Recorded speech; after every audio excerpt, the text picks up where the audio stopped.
आज की दुनिया में गरीब कोई नहीं है।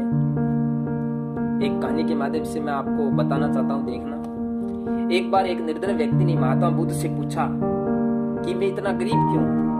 तो महात्मा बुद्ध ने यही कहा कि तुम गरीब हो क्योंकि तुमने देना नहीं सीखा।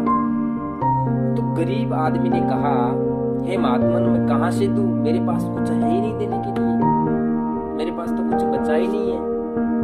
तो बुद्ध ने यही कहा कि तुम्हारे पास देने के लिए बहुत कुछ है। तुम्हारे पास चेहरा एक मुस्कान दे सकता है, तुम्हारा मुख किसी की प्रशंसा कर सकता है, किसी को राहत पहुंचाने के लिए मीठे वचन बोल सकते हो, और तुम्हारे पास हाथ है जो किसी अभावग्रस्त निर्बल व्यक्ति की सहायता कर सकता है। जब तुम इतना सब दूसरों को दे सकते हो तो तुम गरीब कहाँ से हो सकते हो। तो वास्तविकता दरिद्रता मन की होती है, साधनों की नहीं होती।